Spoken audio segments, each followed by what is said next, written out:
नमस्कार। निशिक न्यूज में एक बार फिर आपका स्वागत है। इस समय 2024 के जो इलेक्शन खत्म हुए हैं उसमें आपने कई चीजें देखी होंगी, जिसमें कि किसी पार्टी को ज्यादा से प्रचार करते देखा होगा, मैन टू मैन प्रचार करते देखा होगा, कई बार आपने झंडे और बैनर भी देखे होंगे। लेकिन एक प्रचार का तरीका और भी है जो बड़ा महत्वपूर्ण इस समय कहा जा सकता है, और वो है डिजिटल का।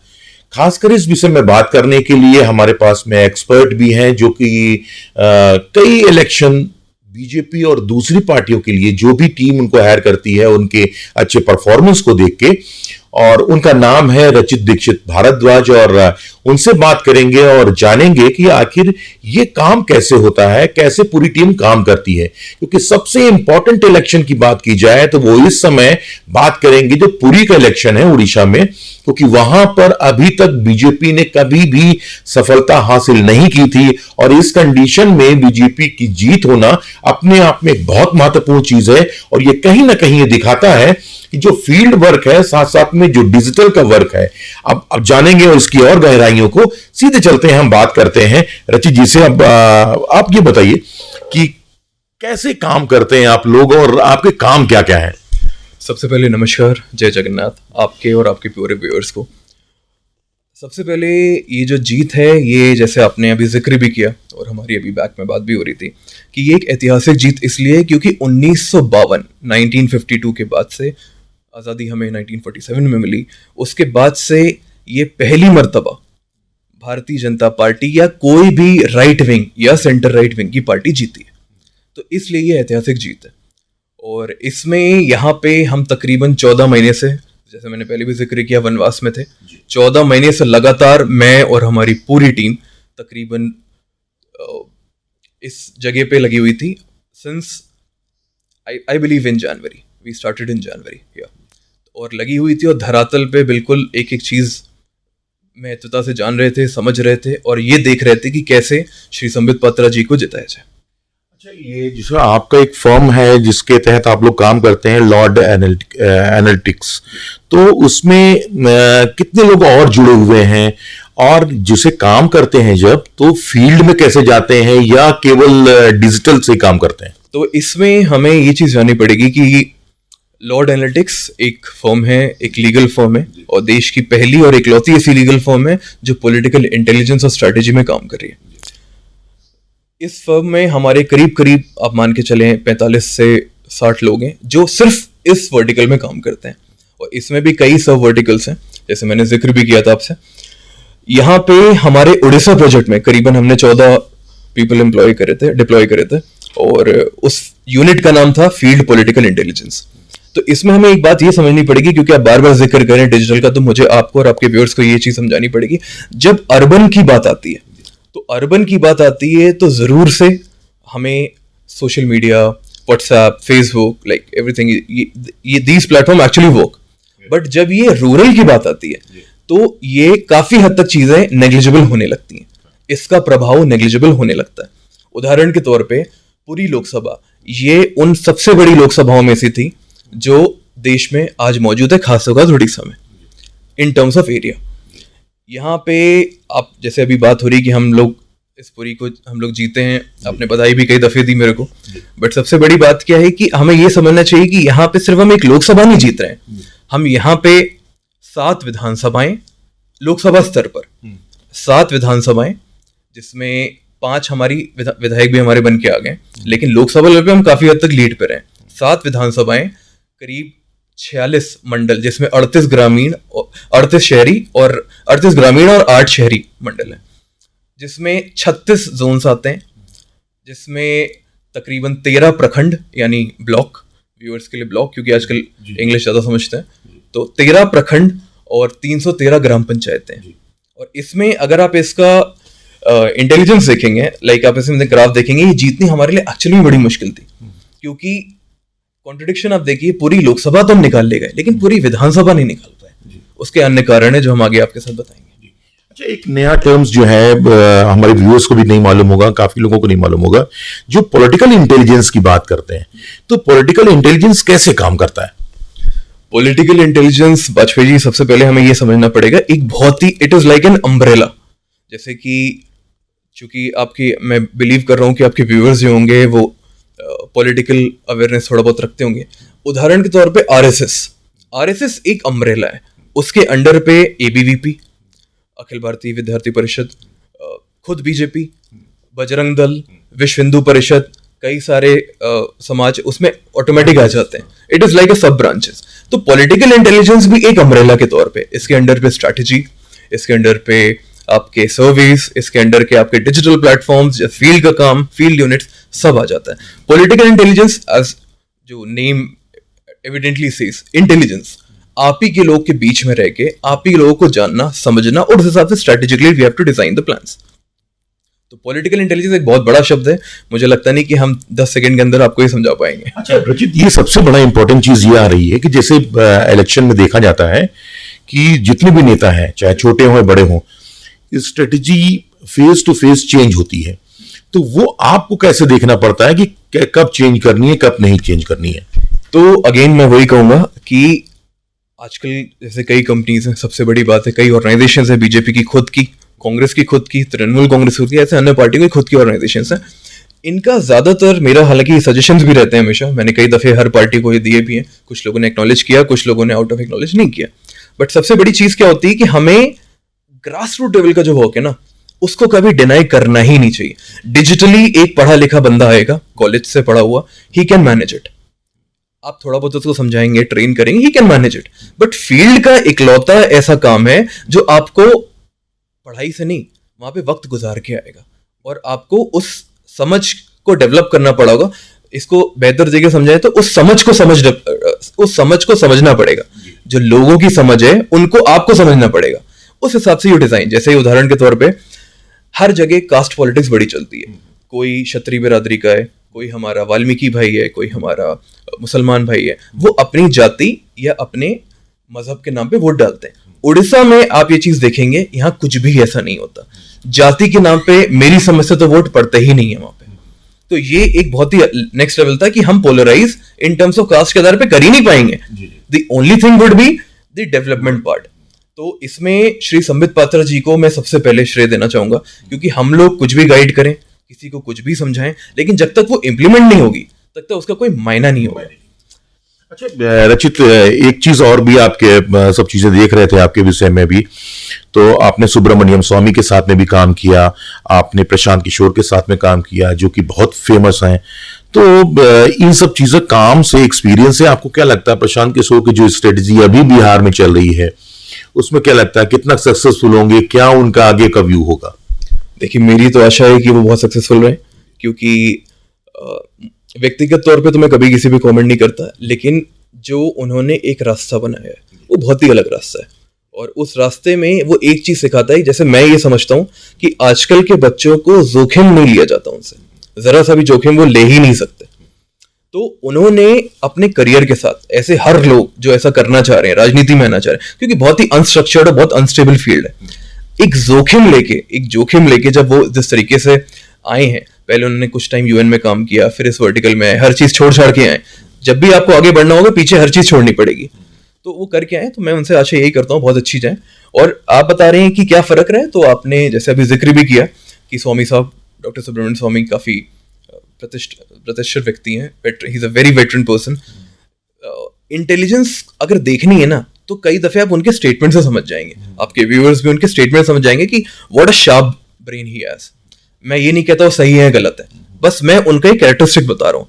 जैसे मैंने अभी जस्ट आपको प्रशांत का बताया, फिर मैंने प्रशांत के साथ कुछ दफे काम किया, बहुत लंबा टाइम नहीं किया, फिर बीजेपी की नेशनल टीम में कई दफे काम किया, फिर उसके बाद लॉर्ड एनालिटिक्स की शुरुआत हुई, उसके साथ ही हुई 2019 के आसपास से हुई। तो कुल मिला के जो मेरा यही कहना है कि हर स्टेट टू स्टेट नहीं, हर ग्राम टू ग्राम आपकी स्ट्रेटेजी और पॉसिबिलिटी चेंज होती है। बिल्कुल। अच्छा, आपको बता दें कि रचित जी की जो है, उन्होंने मणिपुर से भी में काम किया, त्रिपुरा में भी काम किया। त्रिपुरा में जो गवर्नमेंट का, ये मैं आपको बता दूं, जो त्रिपुरा 100 डेज एक्शन प्लान था उसमें स्पेशल इन्होंने काम किया, खासकर वेस्ट बंगाल और गोवा में भी काम किया, और मणिपुर, और कई बहुत एक वास्ट फील्ड हो गई है इनकी। हम जानना चाहेंगे कि यूपी का इलेक्शन में यदि बात की जाए तो आपने अभी यूपी के इलेक्शन में जो हमारे डिफेंस मिनिस्टर हैं राजनाथ सिंह, उनके लिए भी काम किया है। ऐसी कौन सी चीज यूपी में दिखाई दी आपको कि जिसकी वजह से इलेक्शन में बीजेपी को इतना नुकसान दिखाई दिया? देखिए, खास आपने कई सवाल एक में पूछ लिया। मैं धीरे धीरे करके कोशिश करता हूँ कि सबका विस्तार से जवाब दूं आपके और आपके दर्शक के लिए। सबसे बड़ी चीज, लखनऊ लोकसभा में बहुत ज्यादा फर्क नहीं देखने को आया है। जब आप स्टेट की बात करते हैं, यूपी के बाकी बिल्कुल उनका अच्छा वोट शेयर आया है। हमारी अपेक्षा थी कि करीबन 59% टच करेगा, वो 53-54 के आसपास रुक गया है, जो कि बहुत आमूलचूल परिवर्तन नहीं है। पिछली बार से बहुत ज्यादा फर्क नहीं आया है। लखनऊ लोकसभा की विशेष बात क्या है कि वो एक तो हमारे पूर्व प्रधानमंत्री श्री अटल बिहारी वाजपेयी जी की सीट है, और आप ये मत समझे कि उनकी वजह से जीतते जा रहे हैं। वहां पे राजनाथ सिंह जी का भी बहुत बड़ा योगदान है।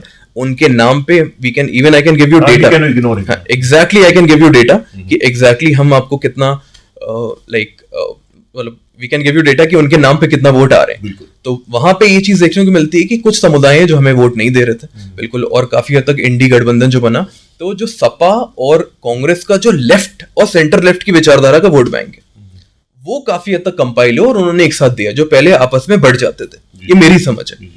और यहाँ पे उनका कंसोलिडेशन उतना ही रहा, बहुत ज्यादा फर्क नहीं पड़ा है। तो लखनऊ लोकसभा हम बिल्कुल तय थे कि जीत रहे हैं, जैसे कि हम पूरी लोकसभा में भी हम लिख के आ गए थे कि एग्जैक्टली आपके 51 से 54% की वजह वोट शेयर आए गई। काफी हद तक लोग शौक पर थे कि कैसे आ जाएगा इतना वोट शेयर, आज तक कभी नहीं आया। तो गिरी से गिरी हालत में ये मैं लिख के आया था कि गिरी से गिरी हालत में अब की बार 2024 के लोकसभा चुनाव में पूरी धाम लोकसभा हम जीत रहे हैं। 51% मिनिमम, 54% मैक्सिमम वोट आने वाला है, और ईश्वर का रहम रहा, जगन्नाथ जी की कृपा रही, जो 52.6 के आसपास वोट बैंक हमारा क्रेडिट। अच्छा रजित, एक सबसे बड़ा पॉइंट जो है सारे लोग भी जानना चाहते हैं। लोग कहते हैं कि अमित शाह चाणक्य हैं और उनकी बहुत जबरदस्त स्ट्रेटजी रहती है, उनका काम करने का तरीका डिफरेंट है। आप उनके साथ में रहे हैं, आपने एक दो मीटिंग जरूर की होंगी उनके साथ में, तो आपको कैसा लगता है कि वाकई में क्या ऐसा है उनके साथ में कि वो कुछ अलग एक पावर रखते हैं कि जो लोगों के उससे इंटरेक्ट कर पाए, स्ट्रेटजी बना पाए? अमित शाह जी के बारे में अगर हम कुछ भी टिप्पणी करें, जैसे आपने चाणक्य उनका में जिक्र किया, तो आपको दर्शकों को बहुत कोई नई बात नहीं पता चलेगी, क्योंकि एक सूत्र अगर कहे हो सकता हो गलत हो, 2 सूत्र कहें हो सकता हो गलत हो, 4 सूत्र कहें गलत हो, लेकिन जब निरंतर मास कहने लगे तो मेरे ख्याल से वो बात गलत नहीं है। और मेरी समझ से जितना मैंने उनको समझा है, अंदर से बाहर से, उनके कैरेक्टर को देख के, he is actually a mastermind. जैसे कि शाह जी हमारे मास्टरमाइंड है, वैसे ही कांग्रेस में अहमद पटेल जी, जो कि गुजरात प्रांत से आते थे, तो he is a brilliant person. तो इन लोगों को आई थिंक आपके दर्शकों को पढ़ना चाहिए, समझना चाहिए। ना सिर्फ भाजपा पढ़े, कांग्रेस भी पढ़े, क्योंकि अहमद पटेल जैसे लोग उसमें आए हैं और बहुत ही शानदार उन्होंने सरकार को संभाला है या बढ़ाया है। तो अब क्या लगता है कि जैसे आपने बताया चाणक्य हैं, तो ये चाणक्य की नीति उत्तर प्रदेश में इतनी डाउन क्यों रही? क्या कोई कंट्रोवर्सी रही पार्टी के बीच में? मतलब बहुत ज्यादा हम आपसे तो अपेक्षा नहीं करेंगे कि आप बिल्कुल साफ बात बताएं, लेकिन थोड़ा सा कुछ हिंट कर सकते हैं कि ऐसा जरूर हो सकता है कि कुछ केवल कास्ट ही रही कि इंटरनल कुछ रिफ्ट रही पार्टी में? देखिए, अब तो आंकड़े भी सामने आ गए पब्लिक में, तो जो कि अपेक्षा कुछ दिन पहले हो रही थी, तो वो बात बिल्कुल सामने थी कि हम सीटें एक्चुअली में हमारी कम वहाँ पे हो रही थी। मैं खुद को नहीं कह रहा हूँ, मैं भारतीय जनता पार्टी को कह रहा हूँ, we are professionals, we can work for anybody. जैसे हमने नागौर में भी जीत दिलाई, that was for Congress. BJP की परंपरा, अगर सीट में हमने हराया बीजेपी को, 2003 में से लगातार बीजेपी जीत रही थी, हमने वहां पे उनको हराया। तो ये चीज मैं स्पष्ट कर दे रहा हूं कि लोगों को ये ना लगे कि मैं एक पार्टी का प्रवक्ता हूं। मैं बिल्कुल किसी पार्टी का प्रवक्ता नहीं हूं, क्योंकि अब की बार हमने पूरी धाम लोकसभा, लखनऊ लोकसभा करी है, इस वजह से मैं उनके बारे में जिक्र कर रहा हूं। रही बात उत्तर प्रदेश की, आपके बात का उत्तर मैं देता हूं, क्योंकि ये मौजू आपने बहुत जरूरी पूछा है, इस बारे में जिक्र करना और लोगों को पढ़ाना बहुत जरूरी। बिल्कुल बेझिझक कुछ गलतियां बहुत बड़ी हुई हैं, कुछ जातियों का कोलैबोरेशन, एमैल्गमेशन बीजेपी के खिलाफ हुआ है, और आई थिंक वो काफी हद तक चाह ही रहे थे कि ऐसा हो, और वो एक साथ निकल के आए, और आई थिंक इसीलिए बहुत बड़ी हार हुई। और प्लस टिकट देने में थोड़ी सी गलतियां तो रही मेरी समझ से। कांग्रेस में भी कुछ अच्छी टिकट हो सकती थी, जो मैं जिक्र नहीं कर सकता, आप समझते हैं इस बात को। बीजेपी में तो करनी ही करनी थी, बट वो नहीं हुआ। जो भी पार्टी का वो आला कमान तय करती है, हम लोग तो सिर्फ राय सुझाव और इम्प्लीमेंट को अच्छे से मुशक्कत से कराने वाले व्यक्ति लोग हैं। वैसे ये थोड़ी सी अंदरूनी बात है, लेकिन क्या आने वाले चुनाव में आपको लगता है महाराष्ट्र में भी कुछ डिफरेंट हुआ? क्योंकि आप महाराष्ट्र भी देख रहे होंगे, महाराष्ट्र भी जाएंगे भी, तो वहां पे कुछ क्या लग रहा है, क्या इस माहौल बन रहा है? महाराष्ट्र में तो देखिए, अभी आपने देखा कि फडणवीस साहब ने अपने ऊपर जीत का जिम्मेवारी ली है। आई थिंक मेरे हिसाब से वहां पे कांग्रेस अब की बार अच्छा परफॉर्म करेगी। हार की जिम्मेवारी फडणवीस साहब ने ली है, लेकिन मेरे हिसाब से अब की बार पिछली बार के मुताबिक कांग्रेस अच्छा परफॉर्म करेगी, मेरी समझ से। ये देखिए, चुनाव प्रचार के कई तरीके आ गए हैं, और जो लेटेस्ट तरीका है, जो रचित से बात करने पे हम लोगों को मालूम चल रहा है कि किस तरह से स्ट्रेटजी बनती है, और एक नया टर्मिनोलॉजी जो व्यूअर्स के लिए है, पॉलिटिकल इंटेलिजेंस की, वो कैसे क्रिएट की जाती है, वो कैसे बनती है। और शहरी क्षेत्र में जिस तरह से डिजिटली हम लोग अप्रोच करते हैं अपने वोटर्स का, क्या उसी तरह के वोटर्स से हम लोग जो ग्रामीण क्षेत्र हैं उसमें इंटरेक्ट कर पाएंगे कि नहीं कर पाएंगे? जो स्ट्रेटजी मैन होते हैं, जो स्ट्रेटजी बनाते हैं, उनके अंदर इस तरह का हुनर आजकल बहुत तेजी से देखा जा रहा है। उसमें से रचित भी हैं, और ये बहुत तेजी से नाम अपना ऊपर कर रहे हैं। और खासकर जो पॉलिटिकल पार्टी है वो देखती है कि आपका रिजल्ट क्या है और आप किस तरह का रिजल्ट दे रहे हैं। तो उससे ये मालूम चलता है कि इस स्ट्रेटजी बनाने में आपको कितनी महारत हासिल है। तो इस तरह की शख्सियत से हम लोग मिलते रहेंगे और जानते रहेंगे कि आगे इलेक्शन में नहीं, दूसरी फील्ड में किस तरह से अच्छे लोग और कानपुर के लोग खासकर नाम पैदा कर रहे हैं। इसमें जो है ये चीजें आप देख रहे होंगे, जैसे कि अब उड़ीसा की बात हम लोग कर रहे हैं, तो उड़ीसा की बात में सबसे बड़ी चीज ये है कि उड़ीसा में पुरी की जो जीत की बात की जा रही है, वो क्यों इतनी जरूरी थी? आखिर क्या ऐसी चीज थी उसमें कि इसमें जीत लगाने के लिए पूरी टीम लगी है और रचित जैसे लोग जो लगे हुए हैं? आपको क्या लगता है कि क्या इतना महत्वपूर्ण था कि इस टीम के लिए, इस पूरी सीट के लिए पूरी टीम जबरदस्त तरीके से लगी हुई थी आपकी? देखिए, सबसे पहले तो रिलीजियस भाव। पूरी महज एक मंदिर नहीं, पूरी एक धाम है। 4 धामों में एक धाम पूरी धाम है। और भारतीय जनता पार्टी जैसी पार्टियां जो क्लेम करती हैं कि हिंदुत्व के नाम पे प्रचार करती हैं या ऐसे कोई भी विचारधारा प्रचार करते हैं, उनके लिए और ज़रूरी हो जाता है। पूरी लोकसभा में सबसे पहले हमें ये समझना ज़रूरी है कि पूरी लोकसभा एग्जैक्टली है क्या। देखने में तो एक लोकसभा लग रही होगी, लेकिन असल में वो काफ़ी बड़ी है। असल में मैंने अभी जस्ट जिक्र किया आपको, मैं दोबारा दर्शकों के लिए दोहरा देता हूं ताकि उनको आंकड़े बराबर याद रहें। यहाँ पे 7 विधानसभाएं, तकरीबन 46 मंडल बीजेपी की इंटरनल संगठनात्मक इकाई है, जिसमें से तकरीबन 36 zone is a administrative division, 13 प्रखंड यानी कि ब्लॉक, और 313 ग्राम पंचायतें। और अगर आप गांव भी पूछना चाह रहे हैं तो तकरीबन 6160 गांव हैं करीब करीब। तो हमने ना ही विधानसभा लेवल पे ही नहीं, हमने एकदम विलेज लेवल पे वहां पे काम किया। हमारे पास हर एक विलेज का सर्वे मौजूद था, हर एक विलेज का इंटेल था कि वहां पे हम कैसे करा सकते हैं।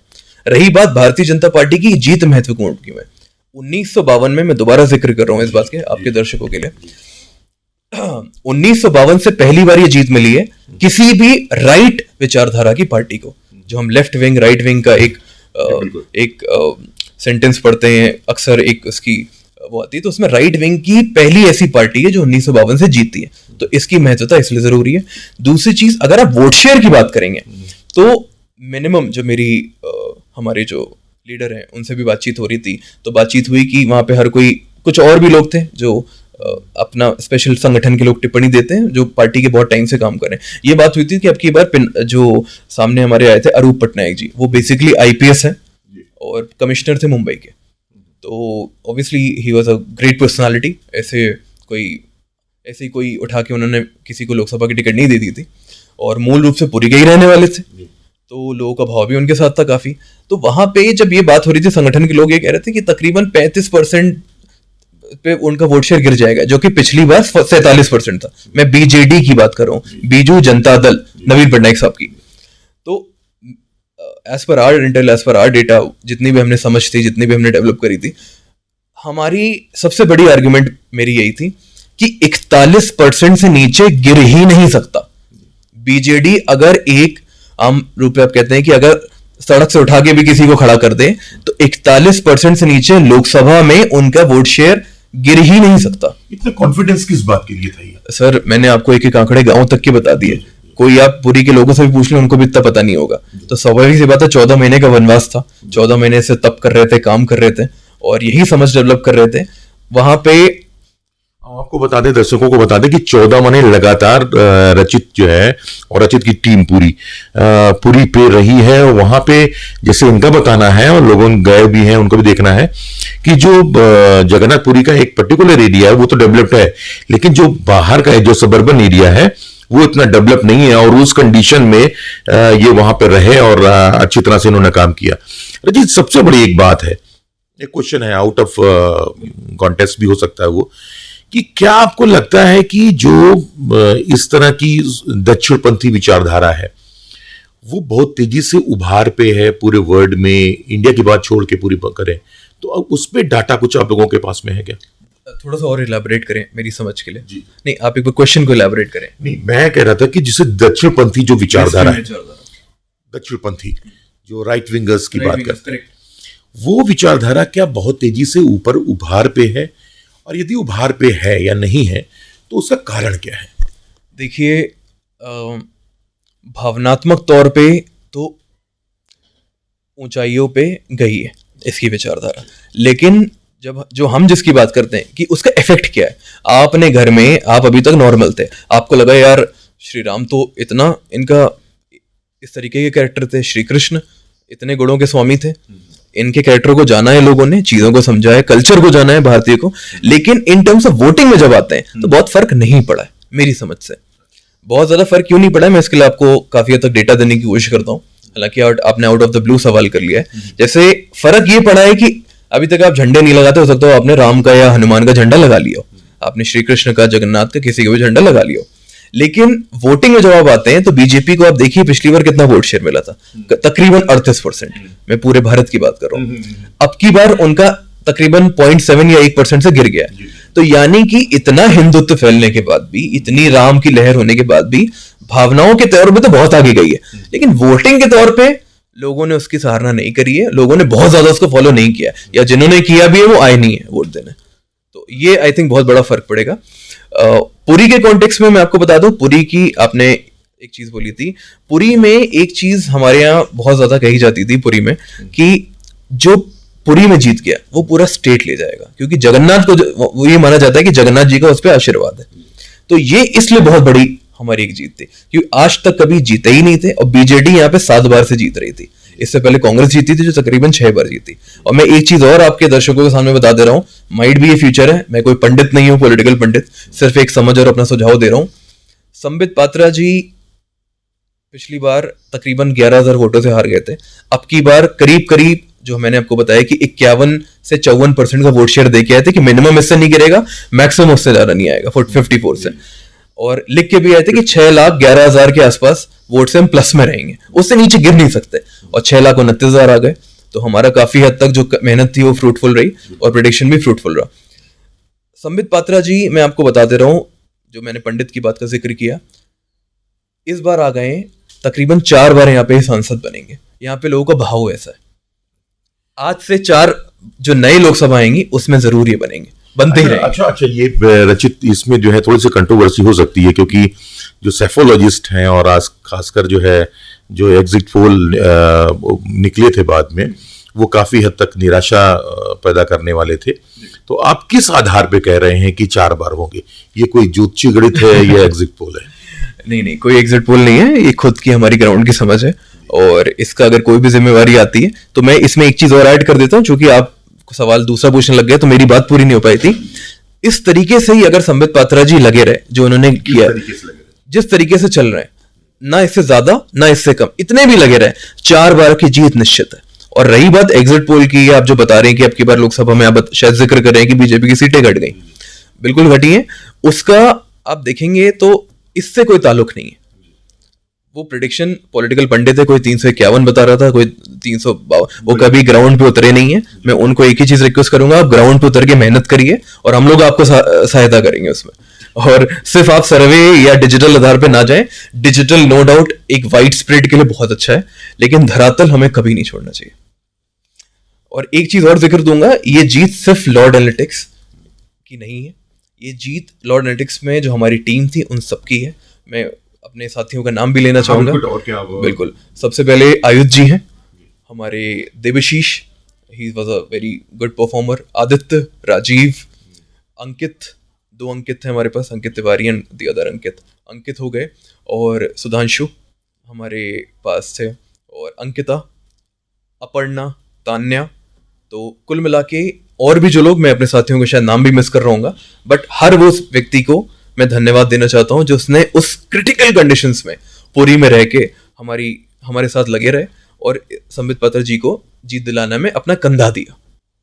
रचित, एक सबसे इम्पोर्टेंट चीज ये है कि अभी तक तो सब बीजेपी की बात हो रही थी, इसमें अभी जो है एक नागौर की सीट की बात की जाए तो नागौर की सीट जो बीजेपी के पास में थी काफी समय से, लेकिन कांग्रेस इसमें जीत नहीं पा रही थी, तो वो ऐसा कौन से कारण रहे और किस तरह की स्ट्रेटजी रही जिससे कि हरेंद्र मिर्धा जी जो है वो इस सीट में आगे निकल गए?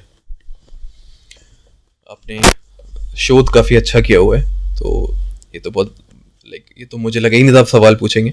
तो सबसे बड़ी चीज ये है कि आप बिल्कुल सही कह रहे हैं, 2003 से जितना मुझे याद आ पा रहा है लगातार बीजेपी वहां जीत रही थी, तो एक तरीके से वो उनकी परंपरागत सीट हो गई थी, सेफ सीट अंग्रेजी में अगर कहते हैं, साफ भाषा में सेफ सीट हो गई थी। उसके बावजूद हरेंद्र मिर्धा जी जो कि 78 साल के थे, उम्र का भी तकाजा था, बट चूंकि ही वॉज ऑब्वियसली बहुत अच्छी उनकी छवि रही है और उन्होंने एक्चुअली में काफी मेहनत करी थी उनकी, और उनसे भी बड़ा कंट्रीब्यूशन था लीडर्स की मैं बात करूं, अभी मैं हमारे इंटेल से या उनकी बात नहीं कर रहा हूं, उतना ही कंट्रीब्यूशन था श्री रघुवेंद्र मिर्धा जी का।